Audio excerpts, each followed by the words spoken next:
Hello friends, मैं नरोत्तम नरोली और आप देख रहे हैं हमारे YouTube channel Ambedkar people's voice को। दरअसल आपको बता दें कि लोकसभा के जो चुनाव है वो जल्दी होने वाले हैं। पूरे देश के अंदर है वो लोकसभा की रणनीतियां बनाई जानी शुरू हो चुकी है। अलग अलग पार्टी राजनीतिक दलों के द्वारा लगातार अपनी रणनीतियां है वो बनाने के अंदर लगी हुई है। बीएसपी सुप्रीमो मायावती भी अपने जो दल है राजनीतिक दल बहुजन समाज पार्टी उसके द्वारा रणनीतियां बनानी शुरू हुई। अपने प्रत्याशी लगातार घोषित कर रही है। अलग अलग राज्यवार वो समीक्षाएं कमेटियों की समीक्षाएं कर रही है। लगातार दिशा निर्देश जारी किए जा रहे हैं कि कहां कैसे लड़ना है। ये पूरी तरीके से है वो प्लानिंग चल रही है। तो इसी बड़ी खबर एक और आ रही है कि उत्तराखंड में भी, जी हां, अब उत्तर प्रदेश और मध्य प्रदेश के बाद उत्तराखंड के अंदर भी समाजवादी पार्टी के साथ है वो लड़ सकती है। 5 सीटें है वो उत्तराखंड की लोकसभा क्षेत्र के अंदर आती है। उत्तराखंड राज्य में 5 लोकसभा की सीटें और पांचों की पांचों लोकसभा सीटों पर है समाजवादी पार्टी और बसपा चुनाव मिलकर चुनाव लड़ने का ऐलान किया है। जी आपको बता दें कि सपा और बसपा का उत्तराखंड में खासा जो प्रभाव है वो तो नहीं देखने को मिला, लेकिन बसपा का है वो उत्तराखंड के अंदर बहुत ही बड़ा प्रभाव रहा है।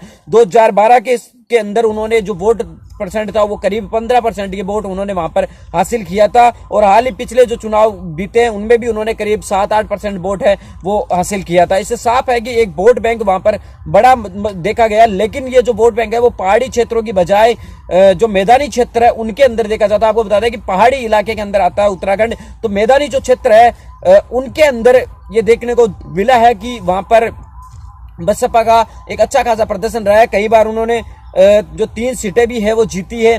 समाजवादी पार्टी भी एक बार वहां पर सीट जीती है। तो ये जो कुल मिलाकर बातें हैं कि यहाँ पर, लेकिन खास बात यह है कि उत्तराखंड में इतनी राह आसान नहीं है सपा बसपा गठबंधन के लिए कि वहां पर इतना मजबूत जो वोट बैंक है वो नहीं है, क्योंकि यहाँ उत्तराखंड राज्य बनने के बाद में यहाँ पर सीधी टक्कर बीजेपी और कांग्रेस के बीच में ही रही है। लेकिन बसपा ने यहाँ पर एक मजबूत से तीसरे विकल्प के तौर पर हर बार कड़ी टक्कर दी है और एक करीब 10 से 15% यहाँ पर वोट है वो हासिल करता रहा है। कभी उनसे घटकर 10 हुआ तो कभी बढ़कर वो 15 के करीब गया। तो इससे मिलाकर 10 से 15 के जो एवरेज औसत रही है वो यहां पर इसका वोट बैंक रहा है। तो इससे ये साफ नजर आने को लग रहा है कि बसपा यहां पर एक मजबूत स्थिति में है और सपा का यहां पर एक अच्छा खासा जनाधार है, यादव वोट बैंक है। तो ये कहां तक है दोनों का जो गठबंधन है वो लोगों तक कितना रिझा पाएगा कितना नहीं रिझा पाएगा ये तो आने वाला वक्त ही बताएगा। लेकिन उत्तराखंड के अंदर ये साफ है कि पांचों की पांचों लोकसभा सीटों पर सपा बसपा चुनाव है वो मिलकर लड़ने जा रही है। जी हाँ, यहाँ पर बसपा और जो सपा है उसका अच्छा खासा प्रदर्शन है। और जो मैदानी क्षेत्र की 2 सीटें हैं हरिद्वार और उधम सिंह नगर के अंदर बसपा और सपा का खासा वोट बैंक और जनाधार माना जाता है। ये 2 लोकसभा सीट ऐसी है जहां पर बसपा और लोकसभा जो सपा पार्टी है इन्होंने कहीं ना कहीं बार यहाँ पर खाता जरूर खोला है। यहाँ पर उनके विधायक भी रही है। और आपको बता दें कि उत्तराखंड के अंदर बीजेपी और कांग्रेस के बाद सबसे बड़ा जो राजनीतिक दल है वो बहुजन समाज पार्टी है, क्योंकि उनकी 10 से 15% यहाँ पर उनकी वोट शेयर जारी रही है। आपको बता दें कि मध्य प्रदेश के अंदर है वो सपा बसपा साथ लड़ रही है, उत्तर प्रदेश में साथ लड़ रही है और अब उत्तराखंड में भी वो साथ लड़ रही है। इसी के साथ अगर हम बात करें तो छत्तीसगढ़ की, तो छत्तीसगढ़ में जनता कांग्रेस के साथ सपा बसपा चुनाव साथ लड़ रही, जो बसपा है वो चुनाव लड़ रही है। इसी के साथ उत्तर प्रदेश में है वो गठबंधन हो चुका है।